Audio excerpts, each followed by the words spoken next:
A carta aos Hebreus, capítulo 2, diz assim: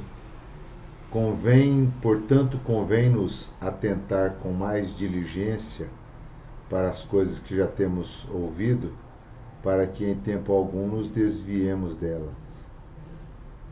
Porque se a palavra falada pelos anjos permaneceu firme, e toda transgressão e desobediência recebeu a justa retribuição, como escaparemos nós se não atentarmos para uma tão grande salvação, a qual, começando a ser anunciada pelo Senhor, foi-nos depois confirmada pelos que a ouviram? Como escaparemos nós se não atentarmos para uma tão grande salvação? Essa grande salvação foi providência divina. Deus tomou a providência quando os filhos de Israel não conseguiam essa salvação por mérito, por esforço próprio. Os filhos de Israel tinham o tabernáculo, tinham os sacrifícios, ofereciam os animais pelos seus pecados, mas nem nada daquilo pôde satisfazer essa tão grande salvação. Essa salvação que Deus queria que os filhos de Israel tivessem. E eles então, tendo essa oportunidade, enxergaram e andaram pelo deserto, experimentando na palavra Yashá, salvação, palavra hebraica, que significa salvação momentânea. Eles tinham uma salvação momentânea. Qual foi a salvação que eles receberam? Eles receberam a salvação de não morrer de fome no deserto. Por exemplo, quando Deus mandou o maná, quando Deus mandou as codornizes, quando vinha a providência ao encontro daquelas pessoas. Então, aquele alimento, aquela salvação que era momentânea, veio da parte do Senhor para com os filhos de Israel. E agora, os filhos de Israel abraçaram a salvação que veio do Senhor. Agora nós encontramos uma tão grande salvação também, olhando para as crises, as dificuldades que eles passavam. Às vezes, quando estavam cercados pelo inimigo, quando estavam dentro de Jerusalém, presos dentro da sua própria cidade, dentro da sua própria situação, eles ficavam confinados dentro de Jerusalém, com as portas trancadas, e do lado de fora daqueles muros altos que cercavam Jerusalém, estavam os exércitos dos inimigos de Senaqueribe, os exércitos dos egípcios e outros exércitos que muitas vezes cercaram Jerusalém para dar fim, cabo à história de um povo que se estabelecera como nação e que fora escolhida pelo próprio Deus, que quando entrava em rebeldia recebia como punição os inimigos que vinham e cercavam a cidade. E muitas vezes o Senhor mandava a salvação que eles precisavam. A salvação era o escape, era uma salvação momentânea, era algo que durava aquele tempo que eles precisavam. Mas o Novo Testamento traz uma salvação diferente, uma salvação escatológica. Claro que essa salvação aqui está intimamente ligada à fé, porque a pessoa que abraça Cristo Jesus, abraça pela fé. Não tem questionamento, não tem querer entender a fé, não tem querer entender essa salvação. A pessoa simplesmente abraça e cumpre essa tão grande salvação. Agora, nós encontramos aqui o escritor da carta aos Hebreus, que vai falar no capítulo 2, 3, dali para frente, muita coisa sobre salvação. e a maneira com que os hebreus viveram. Mas toda essa vivência dos hebreus era apenas figura e sombra. Aqueles sacrifícios que eles faziam lá no deserto, aqueles sacrifícios que eles faziam no tabernáculo, o próprio tabernáculo em si, que tinha uma tipificação de Cristo, não passava de uma metáfora, alguma coisa que era uma explicação, era uma sombra, era uma figura daquilo que havia de vir, do perfeito que é Cristo Jesus. E quando ele fala de Cristo Jesus, ele fala com muita veemência, dizendo: como escaparemos nós se não atentarmos para uma tão grande salvação, a qual, começando a ser anunciada pelo Senhor, foi-nos depois confirmada pelos que a ouviram? Os apóstolos, os discípulos que andaram com Cristo Jesus, ratificaram a mensagem de salvação. Eles confirmaram essa mensagem de salvação, porquanto ela havia sido anunciada pelo Salvador, Cristo Jesus.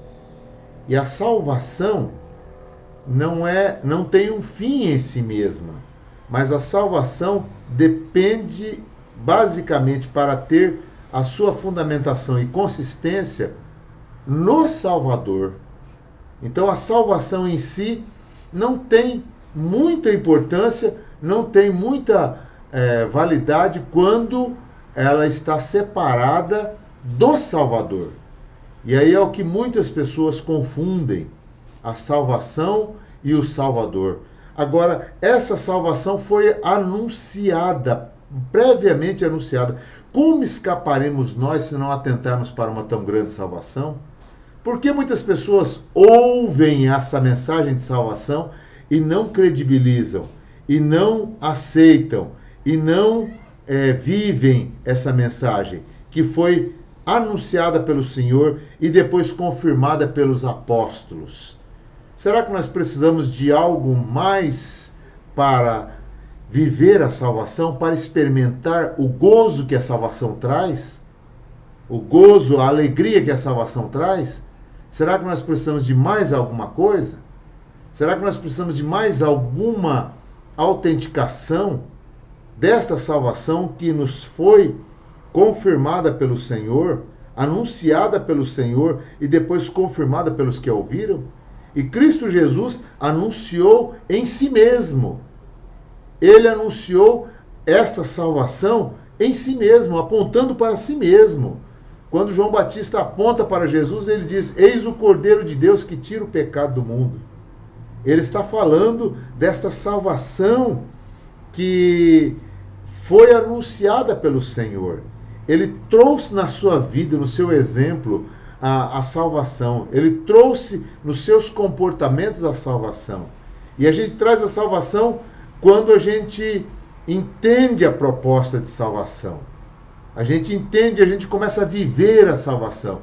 E aí nós passamos a querer reproduzir em nós essa salvação que um dia nós recebemos do Salvador. E aí nós, de forma mínima, pequena, nada comparável a Cristo Jesus, queremos nos tornar salvadores com Cristo Jesus, ajudando outras pessoas, salvando outras pessoas, buscando outras pessoas, trazendo outras pessoas para a realidade de Cristo Jesus, trazendo para ligação direta e ininterrupta com o Salvador, colocando a pessoa em conexão absolutamente fechada com o Salvador, que é Cristo Jesus. Tornamos salvadores em pequena escala quando trazemos pessoas e tiramos pessoas do seu estado de sofrimento, do seu estado de angústia, do seu estado de dificuldades e trazemos para Cristo Jesus. Então este é o Salvador. Cristo Jesus é o único que tem a salvação que o homem precisa. Mas nós não vivemos na salvação pela salvação. Nós vivemos na salvação pelo Salvador, Cristo Jesus. E o autor da carta aos Hebreus fala: como escaparemos nós se não atentarmos para essa tão grande salvação? Que foi nos anunciada, começou a ser anunciada pelo Senhor.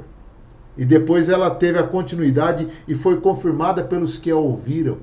Nós que ouvimos sobre a salvação, temos que conduzir e confirmar essa salvação. E não ficarmos fazendo propaganda do sistema religioso que vivemos, da denominação da qual fazemos parte, nem dos costumes e das doutrinas e daquilo que nos é imposto, dos dogmas que a religião nos colocou. Mas nós temos que partir para essa tão grande salvação que veio direto de Cristo Jesus, que veio diretamente do Senhor Jesus, para atingir esse homem que anda no caminho do fracasso, anda no caminho da falência, que estava no caminho da perdição realmente e agora foi alcançado por essa tão grande salvação. Como escaparemos nós se não atentarmos para uma tão grande salvação, a qual, começando a ser anunciada pelo Senhor, foi-nos depois confirmada pelos que a ouviram? Nós temos que dar continuidade a isso e é para isso que estamos anunciando essas boas novas. O Salvador Cristo Jesus tem para as nossas vidas tudo que nós precisamos. Nós não precisamos de mais nada a não ser de viver dentro dessa salvação. Quando Davi perdeu a alegria da salvação, ele não perdeu a salvação, mas ele perdeu a alegria porque ele saiu da presença de Deus. Quando o homem sai da presença de Deus, ele comete qualquer tipo de coisa, ele está sujeito a praticar todo tipo de anomalias que vão deixar o seu espírito, seu interior, seu coração fechado, triste, abatido, amargurado.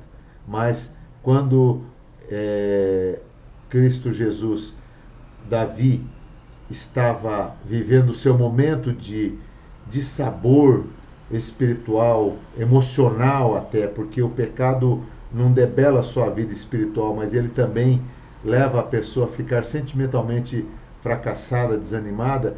E aí então o Davi fez uma oração e disse: Senhor, torna a me dar a alegria da salvação. A salvação é uma alegria, é alguma coisa muito boa que nós recebemos. Quando Ana foi levar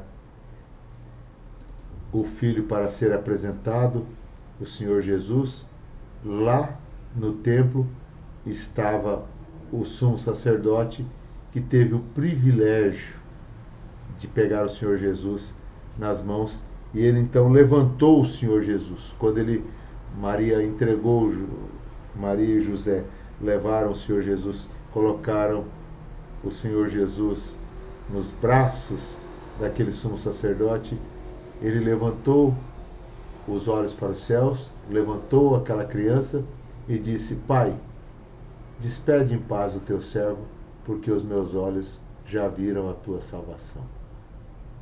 Ele abraça com Jesus, ele pega Cristo Jesus, ele recebe o Senhor Jesus, ele vê a salvação de Deus.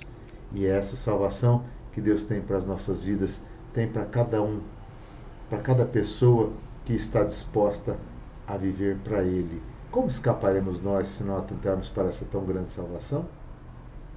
Que o Senhor te abençoe. Entre lá no nosso canal do YouTube e se inscreva lá, que você vai receber muitas outras mensagens. Que o Senhor te abençoe, na paz de Cristo Jesus.